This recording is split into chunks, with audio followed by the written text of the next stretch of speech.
अभिराम जब आखिरी बार ईशान से मिला था तो वो अपनी असफलता से बड़ा टूटा हुआ था, लेकिन आज जो ईशान सामने खड़ा था वो तो बिल्कुल ही अलग था। आत्मविश्वास से भरा, खुश मिजाज और सफल इंसान। अभिराम यही जानना चाहता था कि आखिर ईशान की लाइफ का वो टर्निंग पॉइंट कौन सा था जिसने उसे फेलियर के गड्ढे से निकालकर सक्सेस की राह पर आगे बढ़ाया। यही सवाल उसने ईशान से किया। ईशान पुराने दिनों को याद करते हुए बोला, बहुत डर और अंधेरे से भरे दिन थे मेरे। यूपीएससी के चारों अटेम्प्ट्स गंवा चुका था। कोई बैकअप प्लान नहीं था। समझ नहीं आ रहा था अब आगे क्या होगा। लगने लगा था अब मुझसे कभी कुछ नहीं होगा, मैं खत्म हो चुका हूँ। तब मैं इसी मंदिर आया था और शिवजी के आगे बैठा हुआ उनसे प्रार्थना कर रहा था कि कुछ तो राह दिखाओ। तभी मुझे वहां एक बुक स्टॉल पर एक किताब मिली जिसमें शिवजी की एक ऐसी कथा थी जिसे मैंने पहले कभी नहीं पढ़ा था, और उसी कहानी ने मेरे लिए आगे बढ़ने का एक दरवाजा खोल दिया। पहले तुम्हें वो कथा सुनाता हूँ, फिर बताऊंगा मैंने उससे क्या सीखा। हाँ बिल्कुल, मैं भी सुनना चाहता हूँ वो कथा।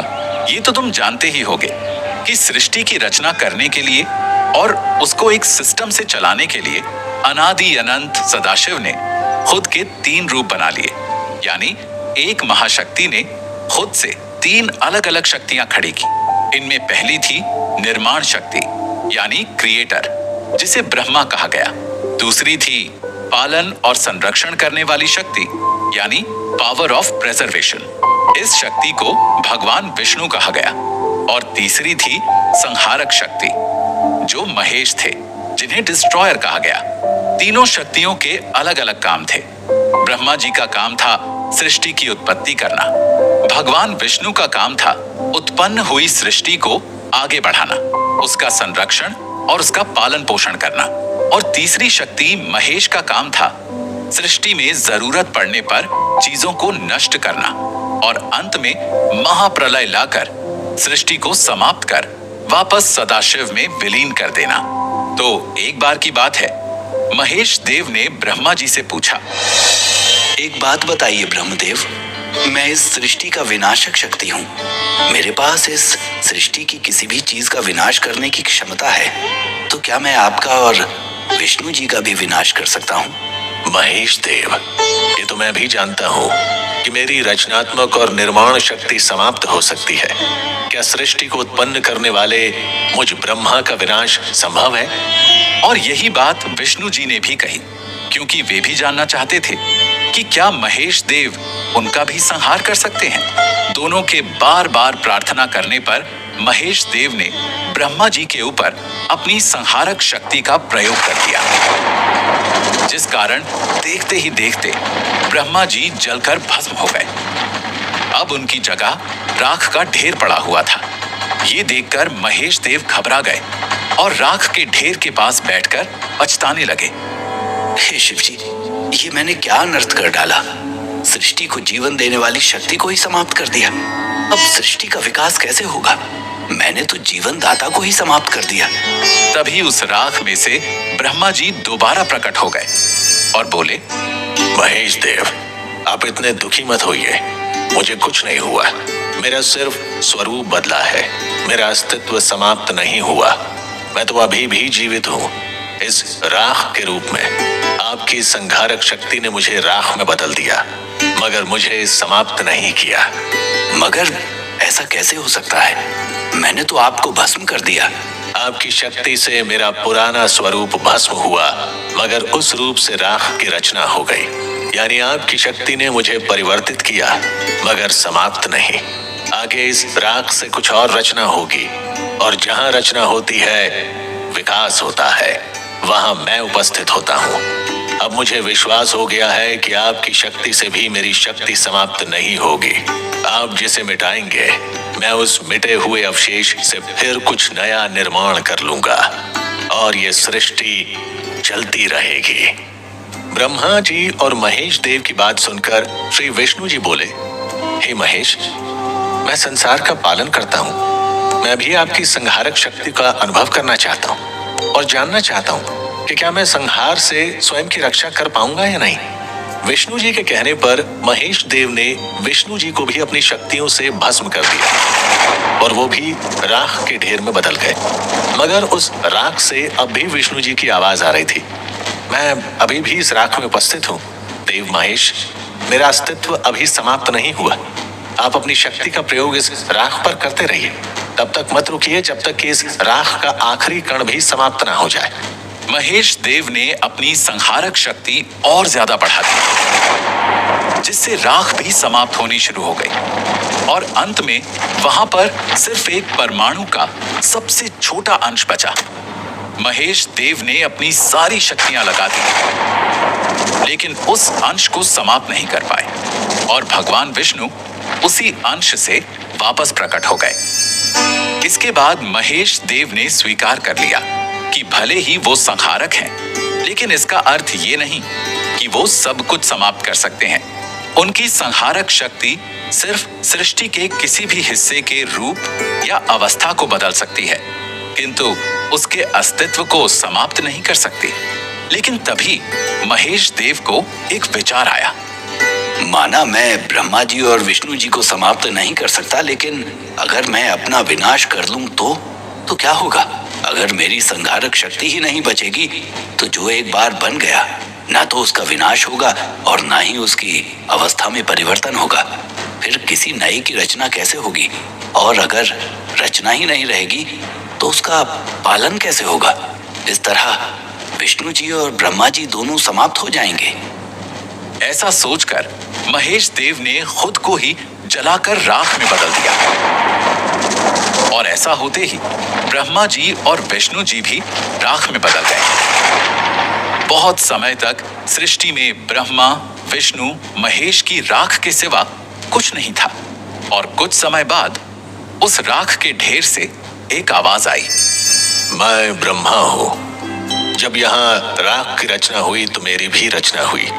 जहाँ रचना होती है वहां मैं होता हूँ। इसके बाद विष्णु जी की शक्ति पैदा हुई, क्योंकि जब किसी चीज की रचना होती है तो उसका संरक्षण भी होता है।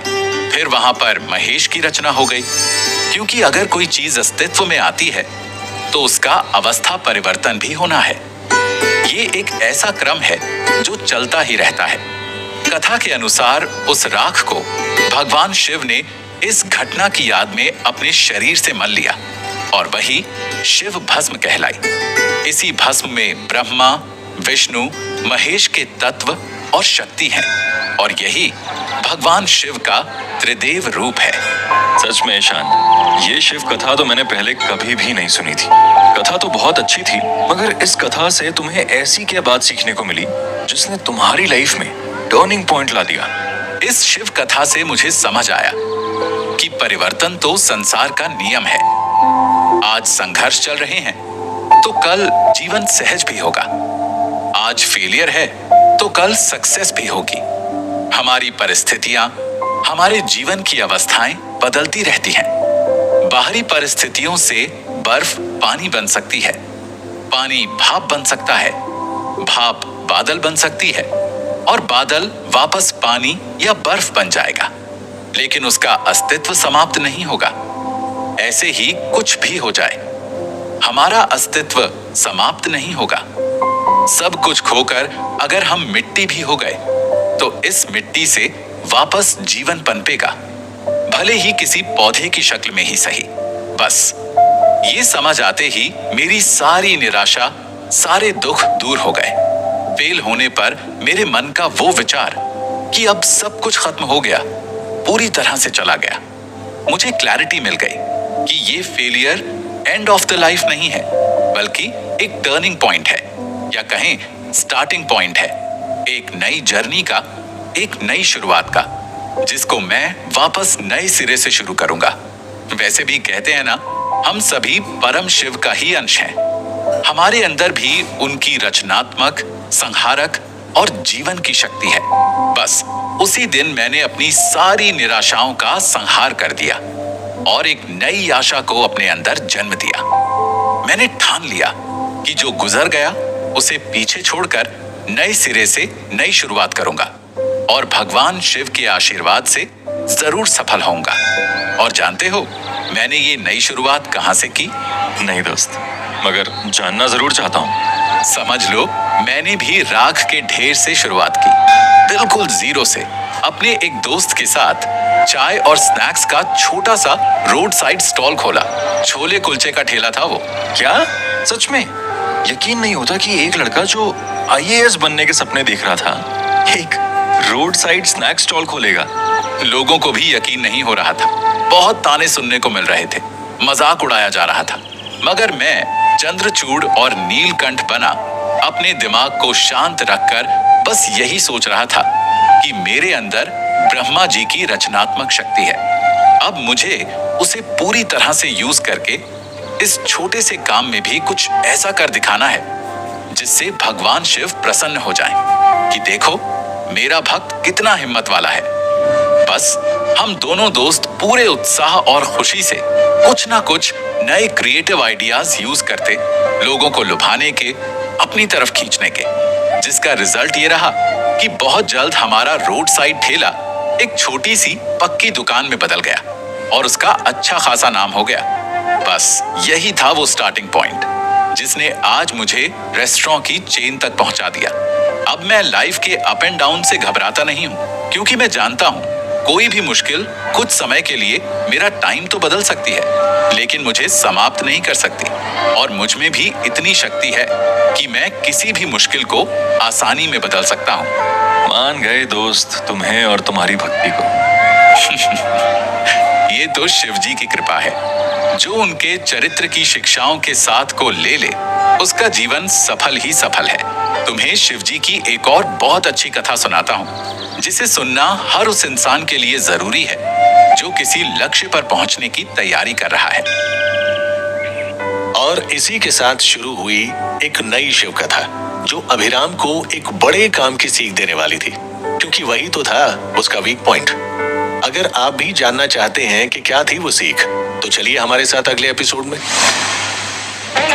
अगले एपिसोड में हम जानेंगे महादेव के 3 नेत्रों का क्या रहस्य है, क्या शिक्षा देता है हमें महादेव का तीसरा नेत्र, महादेव की समाधि अवस्था हमें क्या सिखाती है, क्या करें जब हमें गुस्सा आए और हम उसे कंट्रोल ना कर पाए। ईशान अब अभिराम को शिव जी के जिस पहलू को समझाने जा रहा था वो थी उनकी समाधि। ईशान ने मंदिर में लगी शिव जी की एक तस्वीर की ओर इशारा करते हुए कहा, शिव जी की उस तस्वीर को देखो अभिराम, तुम्हें क्या नजर आता है? यही कि शिव जी आंखें बंद किए हुए बैठे हैं। पहली बात तो शिव जी आंख बंद किए हुए नहीं बैठे हैं। शिव जी की 2 आंखें जरूर बंद हैं, लेकिन उनका तीसरा नेत्र खुला है, जो ज्ञान का, प्रज्ञा का या कहें समझ का नेत्र है। इसे थर्ड आई कहते हैं। ये हम सबके पास होती है।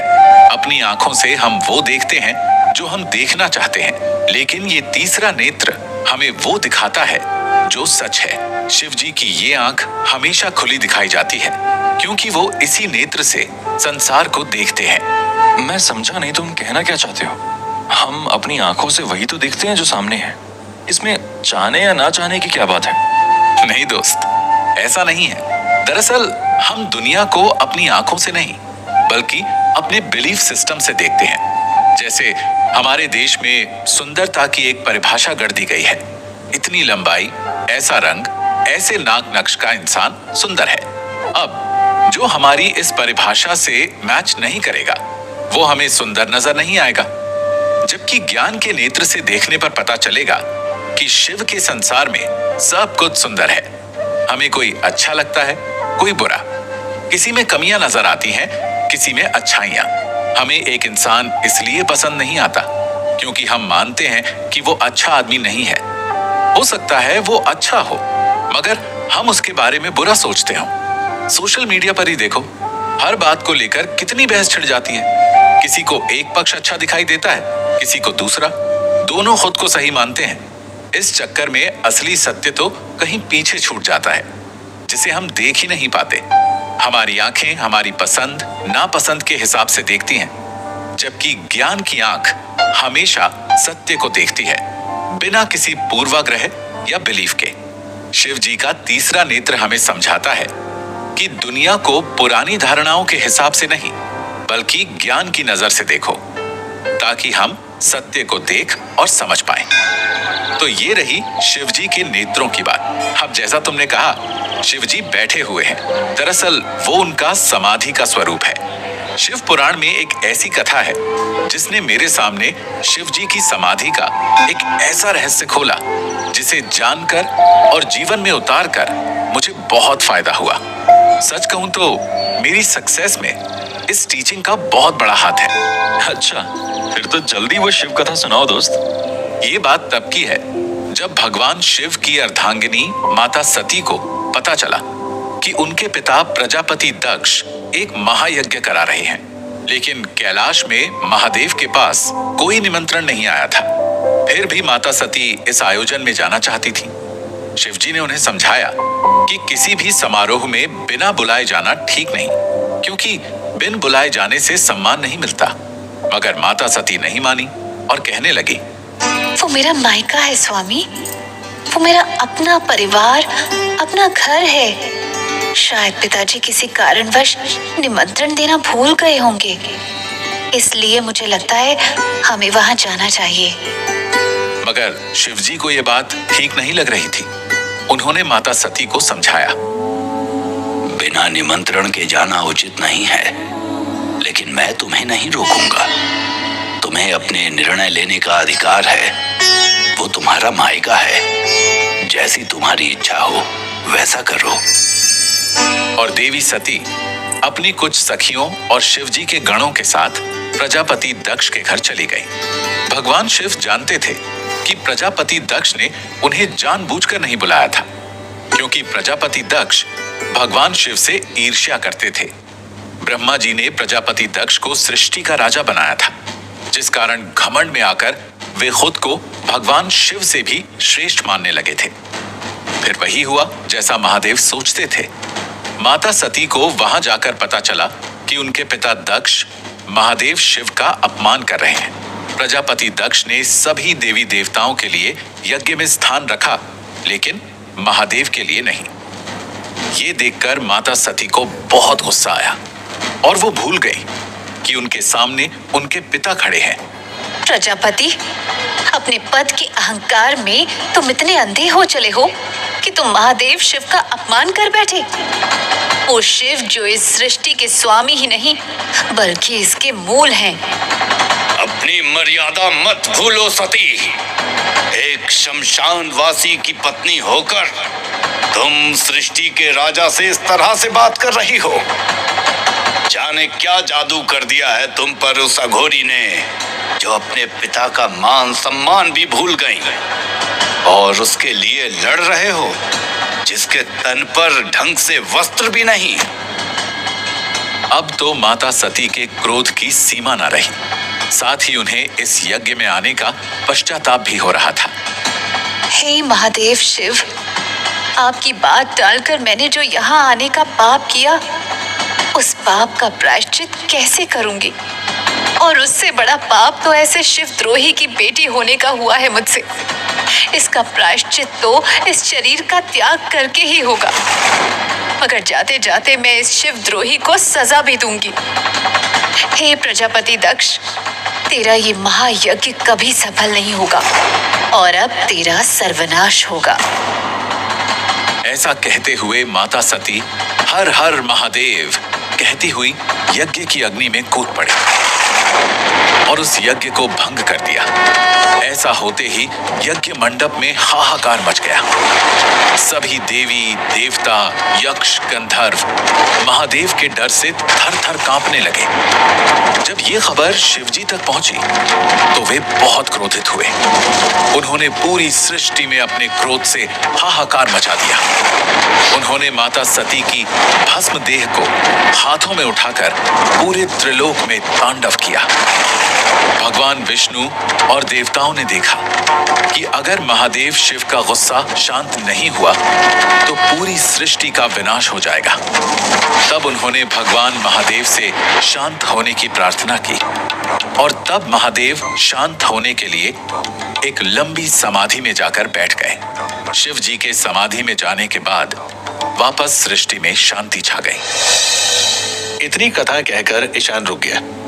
अभिराम इंतजार कर रहा था कि शायद अभी ईशान कथा को पूरा करेगा, मगर उसने अभिराम से पूछा, ये कथा अभी इससे आगे भी है, लेकिन अब तक की कथा में क्या तुम्हें कुछ ऐसी सीख मिली जिसको याद रखना चाहिए और लाइफ में अप्लाई करना चाहिए? हाँ, 2 बातें तो मुझे समझ आई। पहली ये कि हमें कोई बड़ी पोस्ट या अथॉरिटी मिलने के बाद प्रजापति दक्ष जैसी गलती नहीं करनी चाहिए। अपने पद का, अपनी शक्ति का अहंकार नहीं करना चाहिए। हमें ये नहीं भूलना चाहिए कि हमें जो भी मिला है वो ईश्वर की कृपा से मिला है। अगर वो दे सकता है तो वापस ले भी सकता है। हाँ, ये तो सही बात है। और दूसरी बात क्या समझ आई? दूसरी बात माता सती की गलती से समझ आई कि जहां सम्मान ना हो वहां जाना नहीं चाहिए, भले ही उनसे हमें कितना ही मोह क्यों ना हो। आत्मसम्मान से, सेल्फ एस्टीम से ज्यादा कुछ नहीं है, वरना बाद में पछताना पड़ता है।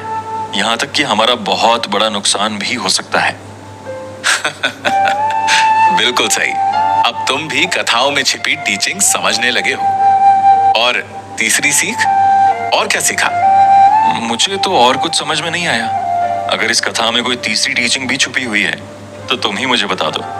इसमें एक ऐसी टीचिंग छिपी हुई है जो आजकल हर किसी को समझना बहुत जरूरी है, क्योंकि ये उस प्रॉब्लम का सलूशन है जिसे आजकल हर कोई फेस कर रहा है, और वो है एंगर, गुस्सा, फ्रस्ट्रेशन। इस कथा से हमें एंगर मैनेजमेंट का तरीका सीखने को मिलता है। शिवजी हमें सिखाते हैं कि गुस्सा आने पर हम उसे कैसे कंट्रोल करें, कैसे अपने एंगर को कंस्ट्रक्टिव एनर्जी में बदलें, और उसका सबसे अच्छा तरीका है उस सिचुएशन से अलग हटकर शांति में बैठना और अपने नेगेटिव और डार्क थॉट्स पर वर्क करना, उनको पॉजिटिव और कंस्ट्रक्टिव एनर्जी में ट्रांसफॉर्म करना।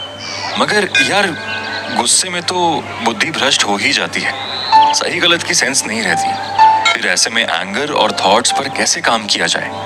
यही तो रोल आता है समाधि का। बाहरी दुनिया और दूसरों की गलतियां देखने वाली आंखों को बंद कर लिया जाए और अपने ज्ञान की आंख खोलकर अंदर झांका जाए। अपने अंदर चल रहे नेगेटिव थॉट्स को देखा जाए और उन पर वर्क किया जाए।